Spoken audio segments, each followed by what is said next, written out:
booktube, welcome back to my channel, or should I say our channel. We're here today with a quick Friday Reads check-in. This has been a pretty nonfiction heavy week. There's been a lot of nonfiction reading, just in general, books that I've wanted to read myself and books that I've been reading to judge the quarterfinals. The quarterfinals round of the BookTube Prize. I am judging the nonfiction category this time, and so far I've finished 3 books. I still have 3 nonfiction books to read before the end of the month, so I can submit my ballot. And because I wasn't reading as much nonfiction as previous years, I haven't been reading that much nonfiction recently as I have in previous years, is what I mean.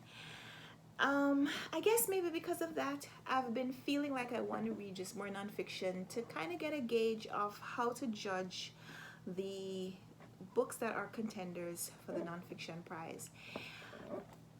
I feel like I have a pretty good grasp of how I would judge one novel against another. But when it comes to nonfiction, when the books in the category could be memoir, they could be nature writing, they could be someone's discourse on whatever topic, I find it a little bit difficult to think about how I'm going to be judging, how I'm going to weigh each one against the other. So as I am halfway through my reading, I feel like I just need to read more nonfiction just to kind of not quite give me a range to qualify, but maybe just to expand my breadth, give me some kind of comparison. I feel like right now that I'm reading nonfiction that I find so poetic as well as informative, that is giving me a better understanding of what it is that I'm looking for in nonfiction. So whether it is memoir or nature writing or intellectual discourse or business writing or economic opinions or whatever it is, I just feel like I have more of a place to compare. I don't know if what I just said made sense, but I've been reading a lot of nonfiction in the past week is what I wanted to say. But I wanted to check in and just let you know. But before I tell you about the nonfiction reading, I'll tell you about the 2 novels that I finished earlier this week. The first book that I finished this week was How to Get Filthy Rich in Rising Asia by Mohsin Hamid. And I know, even though the title suggests that this would be nonfiction reading and self-help book, most of the titles that begin with how to are self-help books. This is a novel that is modeled after a self-help book. How you would follow someone else's rules to success, how you would follow those step by step to find your own prosperity, find your own accomplishments. So this one had, I think it's 12 steps, and as we're seeing the steps, we're following a main character and his love interest as they go through the stages of their life. So we meet them as children, teenagers. We see them in rural Pakistan, living lives that are entrenched in poverty, and seeing them have their dreams for the future and seeing some of the things that they are willing to do in order to get ahead, in order to follow their own path to what they want to be the success of their lives. What was really interesting about this book is that it's written in second person. So we have this author, not the author Mohsin Hamid, but the author of the self-help book in the story, who's writing to the character who's living out his life on the pages of the novel. I'm not sure how to explain it other than, let me give you an excerpt. So I'll give you a quote from the second page in the book. This book is a self-help book. Its objective, as it says on the cover, is to show you how to get filthy rich in rising Asia. And to do that, it has to find you huddled, shivering on the packed earth under your mother's cot one cold, dewy morning. Your anguish is the anguish of a boy whose chocolate has been thrown away, whose remote controls are out of batteries, whose scooter is busted, whose new sneakers have been stolen. This is all the more remarkable since you've never in your life seen any of these things. The whites of your eyes are yellow, a consequence of spiking bilirubin levels in your blood. The virus afflicting you is called hepatitis E. It kills only about 1 in 50, so you're likely to recover. But right now, you feel like you're going to die. Your mother has encountered this condition many times, or conditions like it anyway. So maybe she doesn't think you're going to die. Then again, maybe she does. It reads like that. This is my second book that I'm reading from Mohsin Hamid, and I thought that this was a much better, not necessarily. I thought that Exit West was definitely more literary, but I think that this was a more enjoyable read just because of how the author spoke to the characters, but also spoke to the reader in this.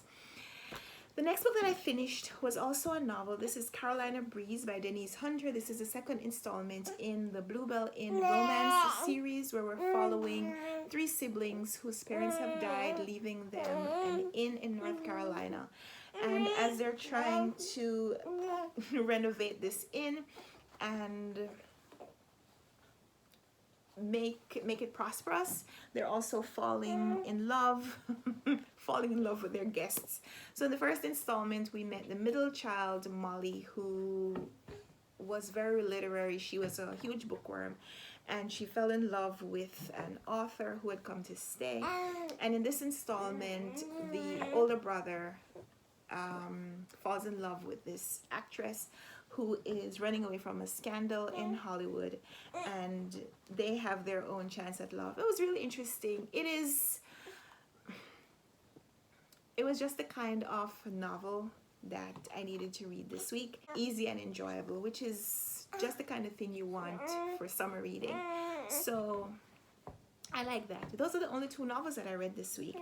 I finished Parkland by Dave Cullen, which is a candidate for this year's BookTube Prize. So of course I can't give details about my thoughts on it, but Parkland is it's about the Parkland school shooting in 2018 and what the children who were involved, the survivors, do we want to call them survivors? The children whose lives were impacted, how they went about reclaiming their identity, that they didn't want to be remembered as victims, but that they wanted to use their experience to change their world. And Dave Cullen is writing this book from the perspective of the teenagers who became activists. And again, I can't tell you how I feel about the book, just that's the book that I was reading. Well, I was listening to an audio version, so I finished that one this week. So 3 books that I finished this week. Other books that I have on the go. I am doing a buddy read of The Splendid and the Vile by Eric Larson. This is historical account of Winston Churchill's involvement as the Prime Minister of Britain during World War II. And this is a fascinating, engrossing historical look. I just finished part 2, and I have so many thoughts. I've learned so many things already about history and about communication, how different communication is now than it was several decades ago. Something that I learned, there was a ship called the Lancastria that was transporting British military, and the Germans sunk the ship, and Winston Churchill decided that he didn't want the British population, the British public, to know about it because they were already dealing with a lot of bad news, and so he asked the media to suppress the information. And it wasn't until 6 weeks later, when the New York Times in America broke the news, that it became public knowledge. And the fact that we live now in information age, and that as something's happening on one side of the world, that we know about it wherever else we are, as long as we're connected to the internet. At least that's what we think.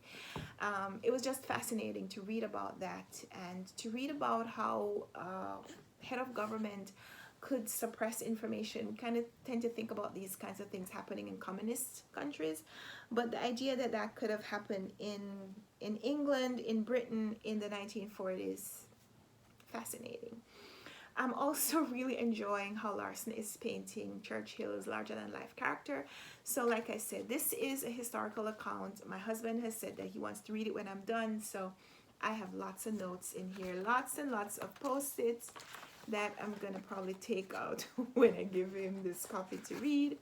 Hey, where are my notes? Oh, because the book is upside down, because I take my dust jacket off when I'm reading it. So yeah, lots of post-its. I may just buy him his own copy when he starts to read. So that's one book that I'm continuing from last week. And then if you watched my haul video yesterday, you'll know that I got some fantastic books and I couldn't wait to start reading them. So I started reading The Forest Unseen by David George Haskell, which is about taking a small sample of something and using it to see the bigger picture. So Haskell writes in a very poetic way. Haskell writes in a very poetic way. Hey, don't rip my book, okay, Pumpkin? So he uses this quote: "To see a world in a grain of sand and a heaven in a wild flower," which is by Blake's poem Auguries of Innocence. Is that the title? Yeah, Haskell is referring to a Buddhist monk practice where they assemble what's called a mandala. They use all the cosmic components of the Tao and assemble this mandala as a place, a physical place to observe the world without changing it. And so Haskell decided to take this concept and use it to study the Tennessee forest. And so he identifies a single square meter of forest in the woods, and he visits it pretty often and observes the changes, observes what's there without actually making, he observes what's there without making changes. And you know, as I'm reading this book, and I just started, I'm just not very far in at all. I don't even know how many pages in. But it's making me think about how, you know, sometimes we kind of need to just slow down and observe the world without trying so much to change what's happening. So I'm looking forward to reading more of this over this weekend, because #Springathon ends this weekend, and I would like to finish one or both of these two nature books. The other one is this, The Genius of Birds by Jennifer Ackerman, which, as it says, is about the genius of birds. It is Ackerman's attempt to debunk the idea that bird-brained creatures is based on birds not being smart. So in this one, she is trying to make the case that birds are intelligent, that birds also have some of those near human characteristics that we tend to foist onto primates, that we tend to think that chimps and beavers and mammals in general can manipulate their environment like humans do. But she is saying, she's suggesting, she is proposing that birds also have a lot of those characteristics. And I am looking forward to seeing what I will learn from these two books. But right now I'm excited. So I finished 3 books this week, which is great. And I am in progress reading 3 more and would like to finish at least one more of them before the end of this week. So that's Friday Reads. That's my little check-in this week. I hope you enjoyed hearing what I've been reading. I'd love to chat with you in the comments down below. I'd love to hear what you've been reading. What's the best thing that you've read so far this week? Or what's the most exciting thing in your life? Whether it's bookish or not, I just love to hear from you. We haven't been out. We haven't crossed our threshold in 8 weeks. So we'd love to have conversation with you and hear how you're doing. But for now, give us a thumbs up, like this video if you liked it, comment down below, and let's talk down there. So until next time, happy reading.